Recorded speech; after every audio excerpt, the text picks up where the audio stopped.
that people would be like, when Jay was doing videos with him, I was be in the video, but I'd be like, yo, what do you want me to do? And she'd be like, don't start nothing, just don't be in no shots with him. So I would never. We know when they got married, she was 15. So if she was pregnant, I mean, I'm imagining at least 14. You know. Aaliyah was more than a rising star.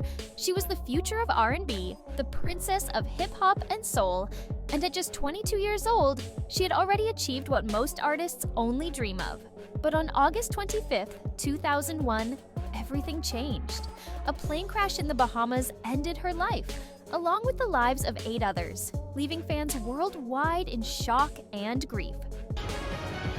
The plane crash that killed a rising star in the world of music and film. Reaction today after Aaliyah and 8 others were killed when their plane went down. For years, the official story pointed to an overloaded plane and an unqualified pilot. But behind the headlines, whispers of something darker never went away. Allegations of betrayal, industry secrets, and powerful men desperate to protect their empires have kept her death shrouded in mystery. Was it truly just a tragic accident, or was Aaliyah silenced because she knew too much? When Aaliyah passed away, the world was told it was a tragic accident. No hidden plots, no secret agendas, just a plane crash that should never have happened. The game and it's all Jay-Z. It's all Jay-Z. It's all Jay-Z. And he was working with R. Kelly, and they were making so many records together. You know, they made all of those records together. They both fucked Aaliyah. To really understand what went down that day, you have to look closely at the official reports, the eyewitness accounts, and the cold, hard facts of aviation safety. It was August 25th, 2001. Aaliyah had just finished shooting the last scenes for her Rock the Boat video in the Bahamas. She and her crew were exhausted, but excited to head back to Miami. Instead of waiting for a larger jet that could comfortably handle their people and equipment, the group boarded a smaller Cessna 402B, a twin-engine aircraft chartered through a company called Sky Limo. The plane wasn't designed for what they were about to load onto it. That detail would become the center of the official investigation. The flight took off from Marsh Harbor Airport around 6:45 in the evening. The skies were clear. The weather was calm. This should have been a routine trip back to Florida. But within seconds of leaving the runway, the Cessna began to struggle. Witnesses said the plane barely made it 60 to 100 feet into the air before banking sharply to the left. Then the nose dropped. Just a few hundred feet past the end of the runway, it slammed into a marshy field and burst into flames. The wreckage was mangled. 9 people were on board. None survived. Aaliyah was found about 20 feet from the plane, pronounced dead at the scene. The coroner's report gave a clear but heartbreaking picture. Aaliyah suffered blunt force trauma to the head, severe burns, and a heart condition caused by shock. Her injuries were catastrophic. Even if she had somehow survived the initial impact, doctors said she wouldn't have been able to recover. For fans, it was devastating. For investigators, it was just the beginning of a deeper dive into why this flight failed almost immediately. One of the biggest issues was weight. The Cessna 402B had a maximum safe load of about 6,300 pounds, including passengers, luggage, and fuel. On that day, records showed the plane was carrying anywhere from 700 to 1,000 pounds over the limit. Would use little over half of the runway to accelerate to takeoff speed. Captain Morales angled his plane into the air and immediately experienced difficulty in controlling the aircraft. In the plane's very short flight, the aircraft peaked at an altitude under 100 feet above the runway. As the plane was highly unbalanced, the Cessna pitched into a high nose-up attitude. The left wing began to drop as not enough lift was being generated by the wings to sustain the excessive weight of the aircraft. On top of that, the weight wasn't distributed properly. Heavy video equipment and bags were stacked unevenly, which shifted the plane's center of gravity. Aviation experts later explained that once a plane is overloaded and unbalanced, even the most skilled pilot would have trouble keeping it in the air. But the pilot wasn't the most skilled. His name was Luis Morales III. He was 30 years old and had only been hired by Sky Limo about 2 weeks earlier. Investigators later found that Morales had falsified his flight logs to make himself look more experienced than he actually was. He wasn't certified to fly that particular plane with passengers. Even worse, toxicology tests showed he had both cocaine and alcohol in his system at the time of the crash. Imagine that. An unqualified, impaired pilot in control of an overloaded aircraft, carrying one of the biggest stars in music. It was a disaster waiting to happen. People on the ground had seen warning signs too. Several baggage handlers reported telling Morales that the plane looked dangerously heavy. At first, he apparently resisted, saying the load was unsafe. But after back-and-forth arguments about scheduling and pressure from the entourage to leave that evening, he gave in. The larger plane that had originally been planned was unavailable. The Cessna was all they had. The choice to go ahead with the smaller plane turned fatal. Another detail that stood out was the weather, or more accurately, the lack of it. In many aviation disasters, storms or turbulence play a role. Not this time. Conditions were nearly perfect. Clear skies, calm winds, good visibility. The crash wasn't caused by Mother Nature. It was entirely human error and poor decisions stacked on top of each other. One pilot working nearby, Lewis Key, saw the whole thing. He later said the plane looked unstable the moment it lifted off. It never gained proper altitude. Seconds later, it banked hard, then went straight down. When Key ran to the crash site with first responders, the scene was horrifying. Wreckage was scattered, some bodies were unrecognizable from the fire, and the only person pulled out alive, Aaliyah's bodyguard, Scott Gallen, died shortly after from his burns and injuries. In the weeks that followed, both the FAA and Bahamian aviation officials pieced together the evidence. Their conclusion was blunt. The crash happened because the plane was overloaded, the weight was improperly distributed, and the pilot was unqualified and under the influence. In other words, the flight should never have left the ground.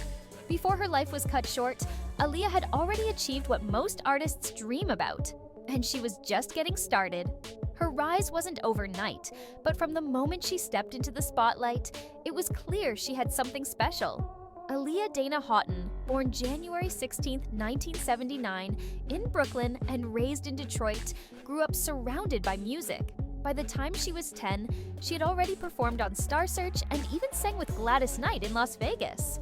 That stage presence at such a young age showed the kind of star she would become. Her debut album, Age Ain't Nothing But a Number, dropped in 1994 when she was only 15. Produced by R. Kelly, the album went platinum, giving the world early hits like Back and Forth and her iconic cover of At Your Best, You Are Love. But what really set Aaliyah apart wasn't just the numbers, it was her style. Baggy jeans, crop tops, sunglasses indoors. She embodied that 90s cool girl vibe without even trying. While other pop stars leaned into glam or bubblegum, Aaliyah owned a more mysterious, street-smart image that made her instantly relatable to a younger generation. But her true artistic breakthrough came with her second album, One in a Million, released in 1996. Teaming up with Timbaland and Missy Elliott, she redefined what R&B could sound like. The beats were futuristic, full of off-kilter rhythms and electronic sounds that nobody else was doing at the time. Tracks like If Your Girl Only Knew and the title track One in a Million weren't just hits, they pushed the genre forward. Critics praised her smooth, controlled vocals, which balanced perfectly against Timbaland's experimental production. The album sold over 8 million copies worldwide and established Aaliyah as more than just a teen star. She was an innovator, someone who shaped the future of R&B. By the late 90s, Aaliyah wasn't just a music star, she was crossing into Hollywood. In 2000, she landed her first major acting role opposite martial arts legend Jet Li in Romeo Must Die. The film opened at number 2 at the box office and pulled in nearly $100 million worldwide. Aaliyah didn't just play a love interest. She held her own as a leading actress, showing charisma and screen presence that hinted at a long movie career ahead. On top of acting, she recorded Try Again for the soundtrack, which made history by becoming the first song ever to reach number 1 on the Billboard Hot 100 based solely on radio airplay. That track later earned her a Grammy nomination for Best Female R&B Vocal Performance. She didn't stop there. Aaliyah was cast as the lead in Queen of the Damned, taking on the role of Akasha, a powerful vampire queen. The film was released after her death, but even in that performance, you can see the transformation she was making, an artist stepping into darker, more challenging roles. She'd also signed on for The Matrix Reloaded and The Matrix Revolutions, proving Hollywood was betting big on her star power. At the same time, she continued to dominate music. In 2001, she released her self-titled third album, Aaliyah. Songs like We Need a Resolution and Rock the Boat showcased a more mature sound, both lyrically and visually. Critics praised it as her most cohesive and artistic project yet. The album debuted at number 2 on the Billboard 200, and within weeks, her single More Than a Woman became another fan favorite. She had grown from teen prodigy to full-blown icon. What made Aaliyah different was her ability to bridge worlds. She wasn't boxed into R&B, she blended pop, hip-hop, electronic, and even cinematic vibes into her music. She wasn't boxed into Hollywood either. She wasn't just playing roles, she was commanding them. In every space she entered, she changed the game. Her impact on style and culture can't be ignored either. The baggy streetwear mixed with feminine details, that was her. The sleek middle part hair and minimal makeup, also her. Even now, artists like Rihanna, Normani, and Tinashe name her as inspiration, citing not just her music, but the effortless way she carried herself. She was cool without forcing it, polished without being unrelatable. By 22, Aaliyah had already racked up multiple platinum albums, Grammy nominations, and box office hits. She had become a role model for young women in music who wanted to control their image, experiment with sound, and still stay authentic. Aaliyah's career wasn't just shaped by her music and movies, it was also shaped by the people around her, and sometimes those relationships carried more weight than the art itself. From the very beginning, the industry placed her in situations no teenager should have been in, and the pressure only grew as she rose higher. The most infamous example is her connection to R. Kelly. In 1994, Aaliyah was just 15 years old when she secretly married him. The marriage license, uncovered years later, listed her age as 18, but everyone now knows that was fake. R. Kelly was 27 at the time. When the news broke, it sent shockwaves through the industry. A teenager marrying a grown man, her mentor, the same person producing her first album. It was scandalous and deeply disturbing. The marriage was quickly annulled, with her family stepping in to erase it from the record. But the damage was done. Rumors swirled about her possibly being pregnant at the time, though nothing was ever officially confirmed. For Aaliyah, who was still a child herself, it marked the beginning of a career haunted by other people's control and exploitation. What's wild is that the industry didn't stop to protect her, they just pivoted. After the annulment, Aaliyah distanced herself from Kelly both professionally and personally. She cut ties, stopped working with him, and rarely spoke about him again. If reporters tried to bring it up, she shut it down. Her silence became its own kind of statement, but it also showed the pressure she was under. She had to keep moving, keep working, keep being Aaliyah the star, even while surviving trauma that most young women would never face on such a public scale. As her fame grew, the rumors about her personal life didn't slow down. By the late 90s, Aaliyah was linked to Jay-Z. The two were spotted together at events, and gossip columns hinted at a romantic connection. At the time, Jay-Z was one of the biggest rappers in the world, and Aaliyah was becoming one of the most powerful women in R&B. The pairing made sense to fans, but behind the scenes, it stirred drama. Dame Dash, Jay-Z's business partner at Rockefeller Records, was also close to Aaliyah. In fact, Dame later admitted he and Aaliyah were in a relationship before her death. According to him, they were serious. He even said they talked about marriage. That love triangle, Jay-Z rumored to be interested, Dame Dash actually dating her, added another layer of pressure. Hip-hop media thrived on speculation, and Aaliyah found herself caught in the middle of two powerful men who ran one of the most influential labels of the time. Dame would later say that Jay-Z wasn't happy about him dating Aaliyah, which caused tension between the two partners. For Aaliyah, who valued her privacy, this kind of attention must have been exhausting. She wasn't someone who flaunted her relationships. She carried herself with grace and mystery, but the industry never stopped dissecting her personal life. Beyond individual relationships, there was the bigger issue, the obsession the music industry had with Aaliyah. She wasn't just seen as an artist, she was treated like a commodity. Executives, producers, and even fellow artists wanted a piece of her. Everyone wanted to claim her as their muse, their partner, or their collaborator. That level of attention was both flattering and dangerous. It put her in positions where powerful men tried to control her image, her music, and even her future. The truth is, Aaliyah was a young woman navigating an industry dominated by older men with money and influence. From her teenage years with R. Kelly to her adult years surrounded by hip-hop moguls, the pressure was constant. She had to grow up faster than most, learning how to protect herself while still chasing her dreams. And yet, she managed to do it with incredible poise. Fans never saw her break publicly. She kept her interviews light, her answers short, and her focus always on the art. Still, when you look back, it's clear how much weight she carried. The rumors about R. Kelly, the whispers about Jay-Z, the confirmed romance with Dame Dash, these weren't just celebrity gossip. They were part of a larger pattern of how the industry treated Aaliyah, not only as a star, but as someone everyone wanted to control. The obsession with her wasn't just about her talent. It was about her presence, her aura, the way she could command a room without saying much at all.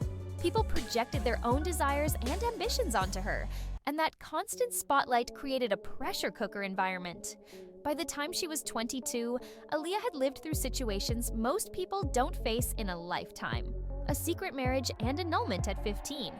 Non-stop rumors about her personal life. A relationship with one of the biggest names in hip-hop. And an industry that never gave her the privacy she deserved. Through it all, she maintained her mystery, never letting the world fully in. Now, there are also ties to Diddy in these allegations. He wasn't directly connected to Aaliyah in the same way. His name comes up through allegations from Jaguar Wright, a former member of the Roots crew who has spoken out about behind-the-scenes corruption in the industry. Jaguar Wright has accused both Jay-Z and Diddy of being involved in shady, exploitative practices, claiming they manipulated artists, covered up scandals, and even suggested they had knowledge of darker secrets surrounding Aaliyah's death. These accusations haven't been proven in court, but they've kept conversations alive about how much power these men had and how far they were willing to go to protect their brands. What makes these allegations sting is the culture of silence around them. For years, R. Kelly's behavior was an open secret in the industry. People whispered about it, people joked about it, but almost nobody stood up publicly until decades later. Jay-Z working with him, Diddy staying quiet, and others turning a blind eye. It all created a system where exploitation wasn't punished. It was ignored. Aaliyah, as young as she was, became one of the earliest visible victims of that system.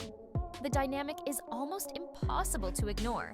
Aaliyah was a teenager trying to build a career, and around her were older men with money, influence, and control. When something went wrong, the machine kept moving. Careers had to keep going. Deals had to keep closing. And in that machine, the truth about what she experienced got pushed to the background.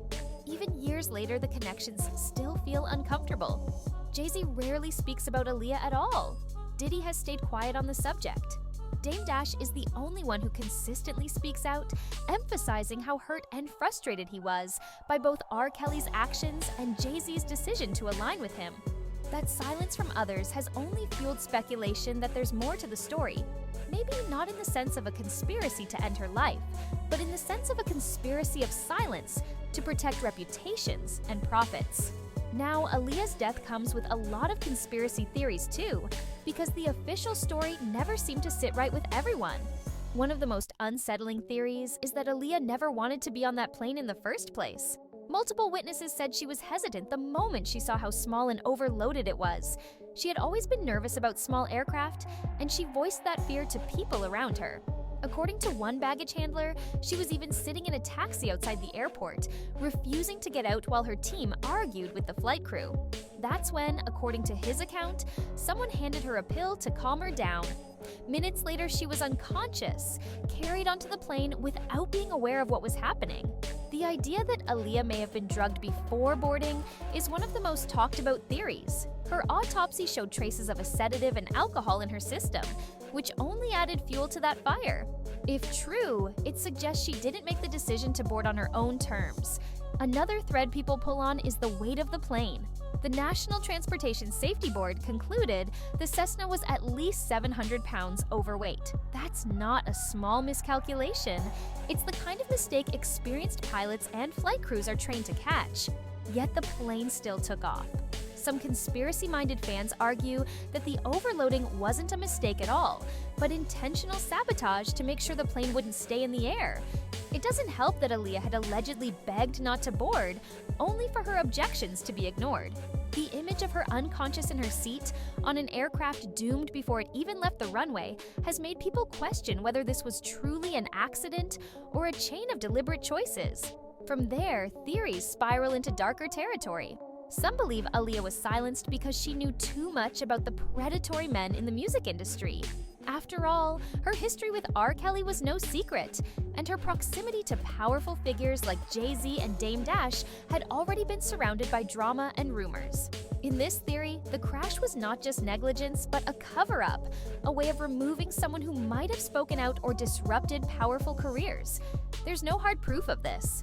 But the timing, right as she was stepping into a new level of fame with movies, music, and international reach, fuels suspicion. There's also the idea of a cover-up after the fact. Supporters of this theory argue that the official investigation focused heavily on Morales and the plane's weight, but left too many other questions unanswered, like who gave her the alleged pill, why the plane was chosen in the first place when a safer one was available the next day, and why so many people close to her have stayed silent about what really happened. The culture of silence in the industry makes it easy to believe that certain truths were buried to protect reputations. Of course, skeptics argue that these conspiracies exist because people can't accept that something so random and tragic could happen to someone like Aaliyah. To them, the simplest explanation is the most logical: a bad pilot, an unsafe plane, and a star in the wrong place at the wrong time. And yet, the contradictions and eerie details keep the conspiracies alive. Fans aren't just looking for drama, they're pointing to real inconsistencies that still haven't been fully explained. More than 20 years later, these theories refuse to die down. One of the most unsettling parts of Aaliyah's story isn't just what happened before or during her death, it's what came after.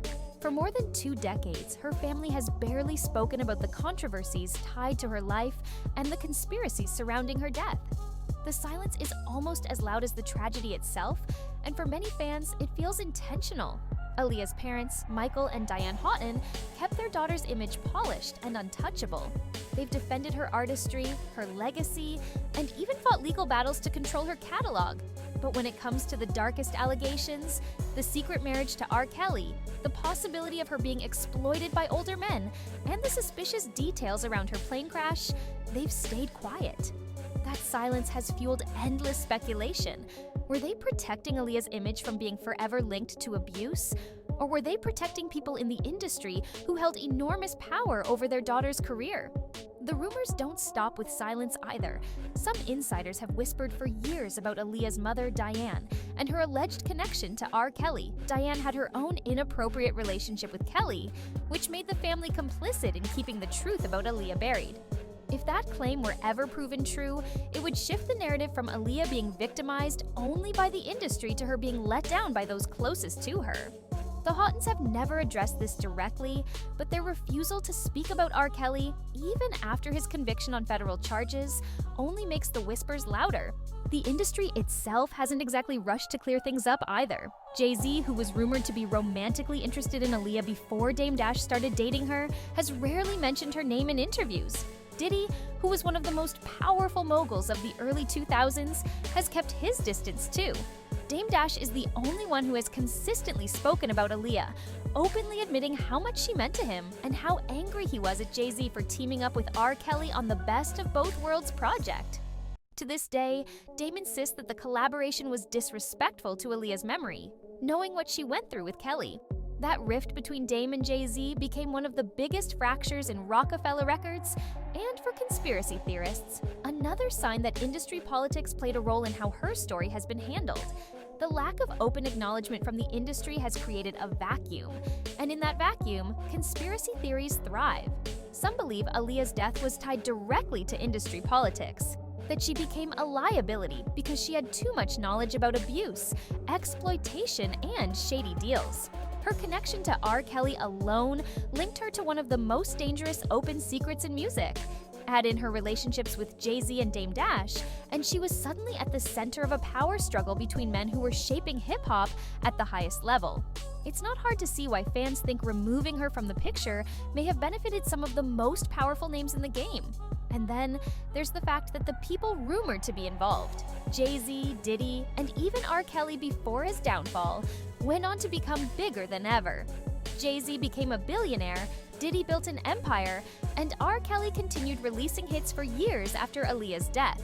Meanwhile, the person who might have had the power to expose all of them was gone. For conspiracy theorists, that's too convenient to ignore. When news of Aaliyah's death broke, the shockwaves didn't just hit fans, they shook the entire music industry. Artists who had worked with her, loved her, or simply admired her couldn't believe someone with so much light could be gone in an instant. For many, the grief never faded, and their reactions added another layer to the mystery around her life and death. DMX, who collaborated with Aaliyah on Comeback in One Piece, was visibly devastated. In interviews, he described her as someone whose energy was unmatched and dedicated the music video for Miss You to her memory. His words weren't polished, they were raw, showing how deeply personal the loss felt. Timbaland, who helped shape Aaliyah's sound with Missy Elliott, was equally shattered. He called her his little sister and admitted her death sent him into a deep depression. Losing her wasn't just about a colleague, it was like losing a part of his own identity. 50 Cent has also spoken out, questioning Jay-Z's silence. While many would chalk it up to privacy, 50 argued that the quiet was suspicious. To him, staying silent during the chaos surrounding Diddy, R. Kelly, and Aaliyah wasn't just respectful, it could have been self-preservation. His perspective fueled fans' suspicions that there was more behind her death than met the eye. These reactions, grief, frustration, suspicion, show an industry struggling to process the loss of someone so young, talented, and central to a generation of music. Some poured their hearts out, others remained silent, and a few openly challenged the narrative, adding pieces to a story that still feels unfinished. And maybe that's why Aaliyah's story resonates so strongly. She was only 22, already shaping music, breaking into Hollywood, and inspiring fans worldwide. But now we want to hear from you. What do you think? Do you believe Jay-Z had any involvement in what happened to Aaliyah? Or do you think it was all just a tragic accident? Drop your thoughts in the comments below. And don't forget to hit that subscribe button, because we break down every Hollywood gossip.